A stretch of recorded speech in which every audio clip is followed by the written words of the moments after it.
Hello student, welcome back to my channel account से गीता। तो आज का जो टॉपिक है आपका जॉक लुइस दाविद है, जो आपके नवशास्त्रीवाद के कलाकार हैं। तो यहाँ पर आपके जितने भी नवशास्त्रीवाद के कलाकार हैं वो आपको सारे कंप्लीट करा दिए जाएंगे। बाकी आज का जो टॉपिक है आपका जॉक लुइस दाविद है। एक बार सभी लोग शेयर भी कर दीजिएगा कि ज़्यादा से ज़्यादा स्टूडेंट यहाँ पर ज्वाइन हो सके और इसको वॉच कर सके। तो यहाँ पर ये आपकी क्लास 2 है। इससे पहले मैंने आपको नवशास्त्रीवाद पढ़ाया है। जिसने अगर वॉच नहीं किया है तो नवशास्त्रीवाद उसको ज़रूर पढ़िएगा, तभी आपको और अच्छे समझ में आएगा कि नवशास्त्रीवाद के कौन से कलाकार हैं, कौन कौन से मूर्तिकार हैं, या फिर नवशास्त्रीवाद को मतलब किसको कहा जाता है, इसका विकास कैसे हुआ है, सब आपको बताया है यहाँ पर। तो आप लोग क्लास 1 उसको ज़रूर वॉच करिएगा। तो यहाँ पे उसी का ही पार्ट है, यहाँ पर क्लास 2 है जिसमें हम यहाँ पर जॉक लुइस दाविद के बारे में पढ़ेंगे। तो चलिए फिर स्टार्ट करते हैं। जॉक लुइस दाविद, जो आप ये पिक्चर देख रहे हैं, ये किसकी है? जॉक लुइस दाविद है। इनका जो टाइम पीरियड है वो यहाँ पर कितना हो जाएगा? 1748 से इनका टाइम है। इनका यानी कि जो टाइम पीरियड है 1748 से लेकर 1825 है। कितना हो जाएगा? 1825, यानी कि 1748 से लेकर 1825 है इनका टाइम। अगर हम बात करते हैं, इनका जो जन्म हुआ है 1748 में हुआ है, और कहाँ पर? पेरिस में हुआ है। पेरिस कहाँ? फ्रांस में। तो इसको आप लोग ज़रूर याद रखिएगा, बहुत ही ज़्यादा इंपॉर्टेंट है। ये मत सोचिएगा कि सिर्फ नेट वालों के लिए है। ये आपका नेट है, टीजीटी है, पीजीटी, जितने भी आपके एग्ज़ाम होते हैं जिसमें भी आपका वेस्टर्न है आता है सिलेबस, तो आप लोग देखते ही होंगे जब आपका एग्ज़ाम तैयार करते होंगे, एग्ज़ाम की प्रिपरेशन, तो उसमें जिसमें भी वेस्टर्न का है आपका, उसमें आपको ज़रूर आएगा ये, ठीक है। तो आप लोग उसको ज़रूर देखिएगा। तो ये चीज़ हो गई अब इनके बारे में। अब हम बात करते हैं यहाँ पर जॉक लुइस दाविद का जो सबसे पहले चित्र था, यानी कि जो जॉक लुइस दाविद ने सबसे पहले इनका जो प्रथम चित्र था वो कौन सा था? Oath of होराथी। कौन सा था? ओथ ऑफ होराथी, या फिर हम कह सकते हैं होरेशिया का प्रण, या फिर कह सकते हैं ओथ ऑफ होराथी, या फिर कह सकते हैं होरेशिया का प्रण। क्या कह सकते हैं? होरेशिया का प्रण। ये भी आप लोग दोनों को, आप लोग हिंदी इंग्लिश दोनों ही याद रखिए। मैं तो हर बार कहती हूँ कि हिंदी इंग्लिश दोनों ही याद रखिएगा, बहुत ज़्यादा इंपॉर्टेंट है। बस आप लोग इसका टाइम है यहाँ पे 1785 है। ये तो मैंने आपको प्रथम चित्र जो है, ये तो आपको मैंने अभी बता दिया है। जो आपका नवशास्त्रीवाद का जो प्रथम चित्र था वो कितना है? 1785 है। ये याद रखिएगा। इनका जो प्रथम चित्र है 1785 है। बाकी जॉक लुइस दाविद का कितना टाइम पीरियड है? 1748 है। मतलब इनका जन्म है 1748 में हुआ है, बाकी इनकी जो डेथ हुई है 1825 में हुई है। अब हम देखते हैं जॉक लुइस दाविद के बारे में पढ़ते हैं। जॉक लुइस दाविद है जिनका टाइम पीरियड तो मैंने आपको बता ही दिया है। बाकी हम इनके बारे में पूरा डेटा देखते हैं। यहाँ पर इनकी जो बायोग्राफी है वो पहले देखते हैं। यहाँ पे जन्म है, यहाँ पर 1748 में हुआ है, यहाँ पर पेरिस में, फ्रांस में हुआ है। और इनके जो गुरु हैं कौन हो जाएंगे? बुशे। वैसे बुशे का नाम सबसे ज़्यादा आता है। यहाँ पे इनके जो गुरु हैं कौन हो जाएंगे? जो प्रमुख रूप से गुरु हैं वो बुशे हैं। और कौन हो जाएंगे? बीएन हो जाएंगे। तो यहाँ पर आपको जन्म याद रखना है, गुरु याद रखना है। यहाँ पर पेरिस आप लोग लिख लीजिएगा कहीं पर, अब यहाँ पर रह गया है, तो पेरिस फ्रांस में हुआ है। शिष्य इनके कौन है? प्रमुख रूप से यहाँ पे इनके जो प्रिय शिष्य थे, यानी कि जो कौन है? अंग्र हो जाएंगे, जो आपके नवशास्त्रीवाद के हैं। और दूसरे कौन है? अंतुआन बो हैं। ये आप लोग याद रखिएगा। बाकी इनका कथन भी आप लोग का आ जाता है, तो कथन आप लोग भी ज़रूर पढ़िएगा। कला का आधार तर्क होना चाहिए। कला का जो आधार है उसे तर्क होना चाहिए। तो यहाँ पर दूसरा कथन है, रंग की अपेक्षा रेखा तथा घनत्व का अधिक महत्व है, संवेदनशील से विचार श्रेष्ठ है। यहाँ पर ये इनका ये 2 कथन है, तो 2 कथन के बारे में इनको आप लोग ज़रूर पढ़िएगा। नेक्स्ट देखते हैं कि जॉक दाविद है, यह नेपोलियन का भक्त था तथा यह नेपोलियन का राजकीय चित्रकार था। ठीक है, तो आप लोग ये पॉइंट भी ज़रूर याद रखिएगा। नेक्स्ट पॉइंट है, ये विंकलमैन के ग्रीक कला संबंधी विचारों से प्रभावित थे। यानी कि आप लोग को भी पता है कि यहाँ पर हरक्यूलियम और यहाँ पर पोम्पई का यहाँ पे उत्खनन हुआ था नवशास्त्रीवाद का। उसी यहाँ पर विंकलमैन ने कई लेख लिखे थे। उसी लेख से यहाँ पर उनके विचारों से बहुत ही प्रभावित थे कौन? Jacques Louis David. तो किसकी? ग्रीक कला की। तो ग्रीक कला पर उन्होंने बहुत सारे यहाँ पर लेख लिखे थे। किसने? विंकलमैन ने, जो इसके प्रेरणा स्रोत माने जाते हैं, जिससे प्रेरणा इन्होंने मिली है। विंकलमैन जो है नवशास्त्री पाठ के जो प्रेरणादायक हैं वो आपके विंकलमैन हैं। नेक्स्ट देखते हैं, दाविद ने चित्रकला में रोमन और ग्रीक शैली को पुनर्जीवित किया था। प्रेरणा स्रोत कौन है? विंकलमैन। और जो यहाँ पर रोमन ग्रीक शैली को जो पुनर्जीवित किया था, ये देखो पहले तो एकदम खत्म हो चुकी थी, आपको भी पता है कि उस टाइम में वो खत्म हो चुकी थी, और फिर खत्म होने के बाद कैसी आई थी? गोथिक आया था, रोकोको आया था। इसी को यहाँ पर इन्होंने बिल्कुल यहाँ पर उसको एकदम खत्म करने को चाहा। और यहाँ पर रोमन और ग्रीक की जो कला है, यानी ग्रीक मतलब यूनान, तो रोमन यूनान की जो कला है उसको पुनर्जीवित कर दिया, यानी कि उसी के ही उसी बेस पर ही उन्होंने चित्र बनाए थे। यह शैली नवशास्त्रीवाद के नाम से पहचानी गई, यानी कि उसका जन्म है, यानी कि उसके जो जनक है वो कौन हो जाएंगे नवशास्त्रीवाद के? जॉक लुइस दाविद हो जाएंगे, जनक हो जाएंगे किसके? नवशास्त्रीवाद के। नेक्स्ट पॉइंट देखते हैं, दाविद के चित्रों में सामाजिक एवं राजनीतिक क्रांति के दर्शन होते हैं, यानी कि जो इनके जो चित्र बने हैं, ये चाहे आप विषय मान लो, चाहे तो आप विषय मान लो, ये भी कह सकते हैं कि दाविद के जो चित्रों में सामाजिक एवं राजनीतिक क्रांति के दर्शन होते हैं। नेक्स्ट पॉइंट है, दाविद ने अपने चित्रों में रंगों के स्थान पर आकृति चित्रण को अधिक महत्व दिया है। ये तो मैंने पहले ही बताया था कि नवशास्त्रीवाद में रंगों को इतना गौर नहीं माना है जितना कि रेखाओं की आकृतियों को गौर माना है। नेक्स्ट पॉइंट देखते हैं, यह एक महान कला शिक्षक भी था। अंग्र इसका प्रमुख शिष्य था। ये तो पहले ही मैंने आपको बता दिया है कि यह एक क्या है, एक महान मतलब जो था कला शिक्षक था, और यह अंग्र इसका प्रमुख शिष्य था।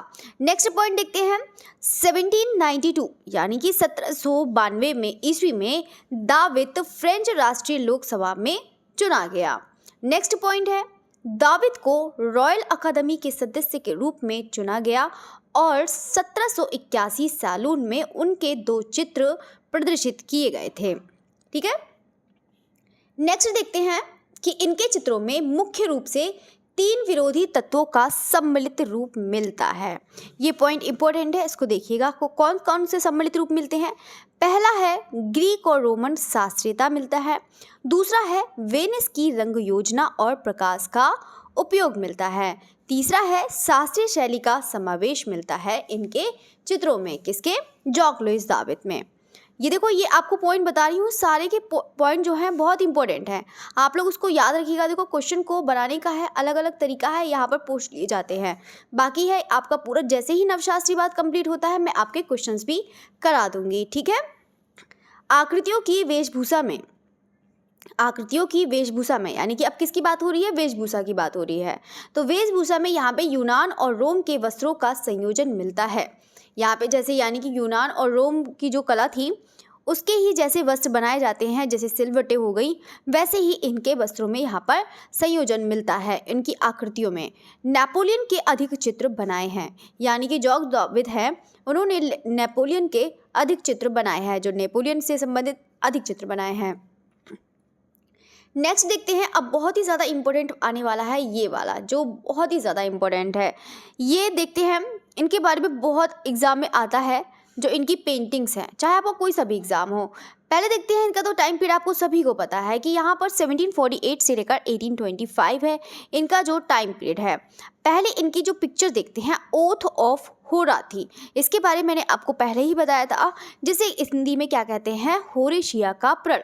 और ये कब बनाया है? 1785 में ये बना एक नवशास्त्रीवाद का प्रथम चित्र है, जो मीडियम का है, oil on canvas. Jacques Louis David की आप जितनी भी पेंटिंग्स देखेंगे वो सभी की सभी ऑयल ऑन कैनवास में बनी हैं। अब हम बात करते हैं यहाँ पे इनका जो कलेक्शन है, यानी कि कहाँ पर संग्रहित है, तो म्यूजियम द लूव्र पेरिस में ये संग्रहित है। बाकी इसका साइज देखते हैं, यहाँ पर 329.8 है, 424.8 सेंटीमीटर है, और ये कितना है? ये इंच में हो जाएगा। ये कितना है? ये जो आप लोग देख रहे हैं ये इंच में हो जाएगा। ठीक है, तो आपको जितना भी पॉइंट आपको बता रही हूँ उसको बहुत अच्छे से लर्न करिएगा, इनके जो पिक्चर्स के बारे में जो बता रही हूँ। दूसरा इनका पिक्चर है ब्रुट्स के पुत्रों के निधन की खबर, या बोल सकते हैं the lictors bring to Brutus the bodies of his son. ठीक है, तो यहाँ पे आप लोग देख सकते हैं ये वाला, the lictors bring to Brutus the bodies of his son. जो इसका समय है वो कितना है? 1789 है, या बोल सकते हैं 1789। मीडियम है, ऑयल ऑन कैनवास है, बाकी कलेक्शन कौन सा है इनका, मतलब जो संग्रहित है लुव्र पेरिस में है। बाकी आप लोग साइज़ इतना ज़्यादा पहले एग्ज़ाम में बहुत पूछा जाता था, अब इतना ज़्यादा पूछा नहीं जाता है एग्ज़ाम में। चाहे तो आप लोग याद कर सकते हैं, पहले एग्ज़ाम में बहुत आता था, वो भी नेट के एग्ज़ाम में अधिकतर पूछ लिया जाता था कि जैसे विशाल कोई पेंटिंग हो, कोई बड़ी पेंटिंग हो, अधिकतर पूछ लिया जाता था एग्ज़ाम में। तो यहाँ पर चलिए इनके दोनों पेंटिंग के बारे में देखते हैं। तो यहाँ पर इसकी पेंटिंग मैंने आपको दिखाई ही थी, यही पेंटिंग है यहाँ पर होरेशिया का प्रण है, ओथ ऑफ होराती। तो यहाँ पर आप लोग देख सकते हैं, यहाँ पर जो पिक्चर्स में आपको मैंने बताया भी था, इसके बारे में डिटेल्स बताया था कि यहाँ पर जो है एक तो यहाँ पर इसकी जो मिसेस है, ये है इसकी बहन है, तो जो आपका बहुत उदास हो रही है यहाँ पर, ये इनके जो क्या हैं, भाई हैं, जो यहाँ पर आपको पता है कि लड़ाई में कोई ना कोई तो मारा ही जाता है, तो वही इसका शोक मना रही हैं। ठीक है, तो अब हम बात करते हैं यहाँ पर, बाकी जो आपको बता ही दिया है 1785 है, टाइम याद रखना, यहाँ पे 1785 है, टाइम ज़रूर याद रखना। नेक्स्ट देखते हैं, ये है आपका कौन सा, ब्रुट्स के पुत्रों की निधन की खबर। देखो इससे पहले मैंने आपको बताया भी था, ये चीज़ मैंने आपको शॉर्ट्स में भी बताया है। आप लोग अगर बाई चांस और भी अच्छे से देखना चाहते हैं, अगर 1 मिनट में यहाँ पर उसको रिवीजन करना चाहते हैं शॉर्ट्स में, यही नहीं, मैं सब की बात कर रही हूँ, यही नहीं, बहुत सारे आर्टिस्ट का मैंने कराया है, आर्ट वेस्टर्न भी कराया है, इंडियन भी कराया है, सब कराया है, तो आप लोग उसको ज़रूर वॉच करिएगा शॉर्ट्स पर विजिट। ठीक है, तो चलिए, तो अब हम बात करते हैं, सेकंड है कौन सा, यहाँ पर ब्रुट्स के पुत्रों के निधन की खबर है, यही वाली पिक्चर है जिसका यहाँ पर समय कितना था, जो यहाँ पर कौन सा हो जाएगा, 1789 में हो जाएगा। कौन सा हो जाएगा, 1789। बाकी ये मीडियम कौन सा है, ऑयल ऑन कैनवास में ये बना है, सभी पिक्चर्स हैं ऑयल ऑन कैनवास में बनी है, ये लुव्र पेरिस में है। ठीक है, तो आप लोग इसको देख सकते हैं। नेक्स्ट देखते हैं द डेथ ऑफ मारत, या फिर कह सकते हैं मारा की मृत्यु, जिसका समय कितना है यहाँ पर, 1793 है। इसका मीडियम ऑयल ऑन कैनवास है, और ये कहाँ पर है, royal museum of fine arts of Belgium, ये कहाँ पर है, बेल्जियम में है। ठीक है, और इसका साइज़ आप लोग देख सकते हैं, अभी इसकी भी पिक्चर दिखा देते हैं कैसी है, तो आप लोग इसका साइज़ देख सकते हैं। नेक्स्ट है द डेथ ऑफ सॉक्रेटिस, या फिर कह सकते हैं सुकरात की मृत्यु, जिसका समय कितना हो जाएगा, 1787 हो जाएगा। बाकी मीडियम सेम वही आपका ऑयल ऑन कैनवास, बाकी साइज़ हो जाएगा 129.5 इंटू 196.2 सेंटीमीटर, और ये यहाँ पर इंच में दिया है। और इसका कलेक्शन कौन सा हो जाएगा, metropolitan museum of art New York हो जाएगा। ठीक है, अब हम बात करते हैं क्वेश्चन बुक, आपका जो पेंटिंग है 5 नंबर वाली, 5 नंबर है यहाँ पर, इंटरवेंशन ऑफ दी सिवाइन वुमेन, जो सिवाइन वुमेन का हस्तक्षेप कह सकते हैं, इसको रेप ऑफ सिवाइन्स वुमेन के नाम से भी जाना जाता है, जिसका यहाँ पर ईयर कौन सा है, 1799 है, 1799। बाकी मीडियम सेम वही है, कलेक्शन है लुव्र पेरिस में है, बाकी साइज इसका कितना हो जाएगा, 385 इंटू 52, 522। ठीक है, बाकी ये इंच में दिया है, ये आप लोग देख सकते हैं, ये आपका सेंटीमीटर में है। नेक्स्ट देखते हैं इनका जो पिक्चर है, ये जो आप पिक्चर देख रहे हैं, ये कौन सी पिक्चर है, द डेथ ऑफ मारत है, या फिर बोल सकते हैं मारा की मृत्यु। कौन सी हो जाएगी, मारा की मृत्यु हो जाएगी, जिसका समय कितना था, 1793 इसका टाइम था। ठीक है, तो इसको आप लोग याद रखिएगा। बाकी ये कहाँ पर है, बेल्जियम में है, ऑयल ऑन कैनवास में बना है। नेक्स्ट देखते हैं यहाँ पर, जी है सुकरात की मृत्यु, द डेथ ऑफ सॉक्रेटिस, जिसका यहाँ पर समय कितना है, 1787 है। आप लोग समय भी याद रखना, नेट वालों के लिए बहुत ज़्यादा इंपॉर्टेंट है, इतना टीजीटी वालों के लिए इंपॉर्टेंट नहीं है, बस टीजीटी वालों के लिए ये इंपॉर्टेंट हो जाता है कि जैसे कि डेथ ऑफ सॉक्रेटिस किसकी पेंटिंग है, तो आप बता सकते हैं जॉक लुइस दाविद की है। मारा की मृत्यु किसकी है, तो दाविद की हो जाएगी। होरेशिया का प्रण किसका है, दाविद की हो जाएगी। और बिल्कुल आपका पुत्र ब्रुट्स के पुत्रों के निधन की खबर, तो बिल्कुल आपका दाविद की हो जाएगी। बस पेंटिंग्स पूछता है ज़्यादा, सबसे ज़्यादा पेंटिंग्स पूछता है जो टीजीटी वालों के लिए है उनके लिए, और पीजीटी वालों के लिए है तो सेम वैसे ही उनका भी हो सकता है कि उनका डेट भी पूछ ला, यहाँ पे संग्रहालय पूछ सकता है। पीजीटी वालों के लिए थोड़ा सा टफ कर देते हैं, कभी कभी हो सकता है संग्रहालय पूछ ले, तो उनके लिए ये इंपॉर्टेंट हो जाता है। बाकी नेट वालों के लिए डेट आप लोग ज़रूर याद रखिएगा, उनके लिए बहुत इंपॉर्टेंट है।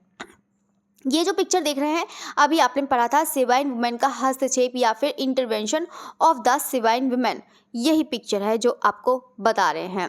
ये है इसका मीडियम कौन सा हो जाएगा, ऑयल ऑन कैनवास हो जाएगा, यही है मीडियम है। बाकी इसका सन की बात करते हैं तो 1799 है, कितना 1799 है। बाकी ये लुव्र पेरिस में है। नेक्स्ट देखते हैं है 6 नंबर, मिनर्वा फाइटिंग मार्स या फिर मिनर्वा की विजय या फिर मिनर्वा मतलब है मिनर्वा मार्स की जो फाइटिंग है, लड़ाई। ठीक है, ये जो ईयर है वो आपका 1771 है। बाकी मीडियम सेम है। कलेक्शन है लुव्र पेरिस फ्रांस में हो जाएगा। अभी इसकी भी पिक्चर देख लेते हैं। 7 नंबर है नेपोलियन क्रॉसिंग द अल्प्स। ठीक है, जो अल्प्स है ये है नेपोलियन अल्प्स को पार करते हुए। अल्प्स क्या है, ये एक पर्वत है, ये एक क्या है, एक पर्वत है। अभी आपको पिक्चर दिखा देंगे तो आपको और भी अच्छे से समझ में आएगा। और सन कौन सा है इसका बनाने का, तो आपका 1801 है। बाकी मीडियम सेम है। बाकी ये है आपका साइज देख सकते हैं सेंटीमीटर में। नेक्स्ट देखते हैं गेत की महिलाएं या फिर कह सकते हैं 3 वीमेन ऑफ गेत, जो है आपका बनाने का समय क्या है, 1812 है। बाकी इसका मीडियम सेम है। नेक्स्ट देखते हैं 9 नंबर, रेप ऑफ सिवाइन विमेन है या फिर बोल सकते हैं, देखो इसके बारे में आपको बता देती हूँ। यहाँ पे देखो रेप ऑफ सिवाइन, अभी मैंने आपको पिक्चर एक बताई थी, एक इंटरवेंशन वाली बताई थी ना इससे पहले, ये वाली आप लोग देख सकते हैं, ये वाली पिक्चर आप लोग देख सकते हैं, ये वाली बताई थी इंटरवेंशन ऑफ द सिवाइन वुमेन। तो यहाँ पर सिवाइन वुमेन से यहाँ पर आपको एक ये नोट में मैंने आपको ये डाल रखा है, इसको यहाँ पर नोट कर लीजिएगा। ठीक है, ये चीज़ आप लोग यहाँ पर नोट में डाल लीजिएगा, ये रह गया है यहाँ पर। इसके अलावा भी आपको बता देती हूँ कि रेप ऑफ सिवाइन वुमेन है या फिर बोल सकते हैं एब्डक्शन ऑफ द सिवाइन वुमेन या फिर बोल सकते हैं किडनैपिंग ऑफ द सिवाइन वुमेन। तो यहाँ पर किस किस ने बनाई है आपको पहले बता देते हैं, किस किस ने बनाई है, कौन से, देखो पीटर पास रूबेंस ने बनाई है यहाँ पर रेप ऑफ सिवाइन वुमेन, ये इनका हो जाएगा। स्कल्पचर है यहाँ पर, मूर्ति भी बनाई है किसने, एक फ्लेमिश आर्टिस्ट है, कौन हो जाएंगे यहाँ पर, जियाम वोलोगना हो जाएंगे। ठीक है, ये आप लोग ज़रूर इसको लिख लीजिएगा, चाहे तो आप मेंशन कर लीजिएगा अपनी नोटबुक में। ये जो आपका किस में बनाया है, मार्बल में बनाया है। बाकी हम बात करते हैं यहाँ पे निकोलस पुसिन ने भी बनाया है यहाँ पर, ये भी एक क्या है, एक पिक्चर है, यानी कि कौन सा हो जाएगा, ये एक पेंटिंग हो जाएगी। ठीक है, इसका जो यहाँ पर टाइम है यहाँ पर 1637 से लेकर 38 है, किसका, ये 1581 है। पहले बता देते हैं ये जो आपकी स्कल्पचर है, ठीक है, ये वाली जो स्कल्पचर जो बनाया है किस में, ये वाली है जो आपका है एब्डक्शन ऑफ द सिवाइन वुमेन है, ये जो 1581 से लेकर 1583 है। ये निकोलस पुसिन का यहाँ पर है ऑयल पेंटिंग, यहाँ पर जो बनाया है यहाँ पे 1637 से लेकर 38 में बनाया। अभी आपको पिक्चर बता देती हूँ तो आपको और अच्छे से समझ में आ जाएगा। ये है जो आप पिक्चर देख रहे हैं, ये पिक्चर देख रहे हैं आप लोग को, ये किसकी हो जाएगी, ये है द डेथ कह रही हूँ, ये है मिनर्वा फाइटिंग मार्क्स। ठीक है, मिनर्वा की जो विजय है यहाँ पर मिनर्वा फाइटिंग मार्क्स है। तो यहाँ पर आप लोग देख सकते हैं जिसका बनाने का समय कितना था, यहाँ पर 1771 है। बाकी ये सेम आपका लुव्र पेरिस फ्रांस में है, इसको देखिएगा। बाकी नेक्स्ट देखते हैं यहाँ पर जो पिक्चर है, यहाँ पर आप लोग देख सकते हैं कितनी अच्छी, कितनी ज़्यादा ब्यूटीफुल है, आप लोग देख सकते हैं। ये है जॉक लुइस दाविद की बनाया है, ये जो आपका बताया था नेपोलियन आल्प्स जो पर्वत है उसको पार करते हुए, ये जो है यहाँ पर। और नेपोलियन की सबसे ज़्यादा चित्र बनाए हैं किसने, जॉक दाविद ने, इसको भी याद रखना। तो नेपोलियंस क्रॉसिंग द एल्प्स को पार करते हुए, जो पर्वत है उसको पार करते हुए, ये आपका जो यहाँ पर जॉक दाविद ने बनाया है, जिसका समय 1801 से लेकर 1805 है। वैसे 1801 इतना ही याद कर लेंगे तब भी आपका चलेगा। ठीक है, अब हम बात करते हैं यहाँ पे नेक्स्ट जो है, यहाँ पर गेत की महिलाएं, जो आपका 3 वीमेन ऑफ गेत इनके नाम से। तो यहाँ पर 3 वीमेन जो है ऑफ गेंत है, ये गेत की महिलाएं, यहाँ पर ये आप लोग देख सकते हैं, जिसका बनाने का समय 1812 है। कितना है, 1812। ये भी आपका मीडियम ऑयल ऑन कैनवास है। नेक्स्ट देखते हैं यहाँ पर, यही जो आपको बता रही थी रेप ऑफ सिवाइन वुमेन, ये है पीटर पास रूबेंस का है, बहुत ही ज़्यादा इंपॉर्टेंट है, मोस्ट इंपॉर्टेंट है। तो आप लोग देखो, इसलिए मैं देखो कोई से पिक्चर्स अगर मैच करती हैं, कोई भी पेंटिंग है कभी कभी मैच करने लगती हैं, तो मैं आपको साथ साथ में बताती जाऊँगी कि हाँ इससे संबंधित और भी कलाकार ने किसने किसने बनाई है, वो भी आपको साथ साथ में बताती जाऊँगी।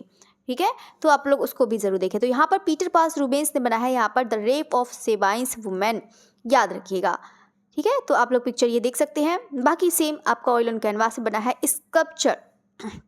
स्कल्पचर है, यहाँ पर आप लोग देख सकते हैं। ये जो पूरी पिक्चर दिखा देते हैं, ये यहाँ पर आप लोग देख सकते हैं, ये वाली पिक्चर्स आप लोग को दिख रही होगी ये, ठीक है। ये पिक्चर है यहाँ पे जेम बोलोगना यहाँ पर बनाया है, जो आपका फ्लेमिश आर्टिस्ट है। ये चीज़ आप लोग ने देखा होगा। तो ये जो बनाया है यहाँ पर, जो किसना है, आपका मार्बल में ये बना है, जिसका टाइम 1581 से 83 है। बाकी इसका जो हाइट है वो कितनी है, 410 सेंटीमीटर इसकी हाइट है। आप लोग को दिख रहा होगा 410 इसकी कितनी हाइट हो जाएगी। ये जो पेंटिंग जो बनी है, कितनी है हाइट इसकी यहाँ पर, 410 सेंटीमीटर, ठीक है।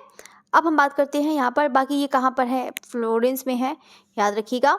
बाकी नेक्स्ट देखते हैं यहाँ पर जो इम्पोर्टेंट है। देखो जितनी भी इम्पोर्टेंट थी वो मैंने आपको बता दी है, जैसे कि मिनर्वा की विजय, मारा की मृत्यु, Socrates, the death of Socrates, oath of Horatii, Brutus के पुत्र को निधन, गेत की महिला, ये सब इम्पोर्टेंट है जो आपको मैंने बता दिया। रेप ऑफ सेवाइंस, ये सब आपको बता दिया, ये सब इम्पोर्टेंट है।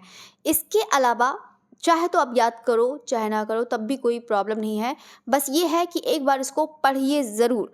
कौन कौन से, सिंहासन आरोहण, अपने सेनापतियों को पदक चिन्ह देते नेपोलियन, मैडम रिकेमियर का व्यक्ति चित्र, लुव्र पेरिस जो है, लुव्र पेरिस में है, ये इंपॉर्टेंट है ये वाला, इसको देख लीजिएगा। जो आपका 1800 में यहाँ पर द डेथ ऑफ सेनेका, ठीक है, जो आपका 1773 है, the loves of Paris and Helen. अब हम देखते हैं यहाँ पर ये जो पिक्चर आपको दिख रही होगी, ये जो पिक्चर आप लोग को दिख रही होगी, ये यहाँ पर आपको बता देते हैं, ये निकोलस पुसिन की है, यहाँ पर आ गई है, उसको आगे ही लगाना चाहिए था। ये तो पीटर पाल्स रूबेंस की है। ये जो है द रेप ऑफ सेवाइंस वुमेन, ये जो है पीटर पाल्स रूबेंस की है। देखो यहाँ पर दो बार समझा देती हूँ तो बहुत सारे स्टूडेंट मैसेज कर देते हैं ना, मैम बार बार समझा दिया तो समझ में नहीं आया, कंफ्यूज हो गए है ना। चलिए तो इसी बार एक बार समझा देती हूँ तो समझ लीजिएगा। तो यहाँ पर जो है पिक्चर आप लोग देख सकते हैं, जो है पीटर पाल्स रूबेंस का आपको मैंने दिखा दिया है, जो फ्लेमिश आर्टिस्ट का है, जो स्कल्पचर है ये है आपका निकोलस पुसिन का है। ये जो है आपका निकोलस पुसिन, पीटर पाल्स रूबेंस का आप लोग देख सकते हैं, ये निकोलस पुसिन का है, जो आपका ऑयल पेंटिंग में बना है, जो आपका 1637 से लेकर आपका 38 है, ठीक है। तो इसको भी याद रखिएगा। कोई भी पेंटिंग्स है पूछ ही ली जाती है तो आप लोग इसको बता दे रही हूँ इसीलिए कि ताकि आप लोग को याद रहे।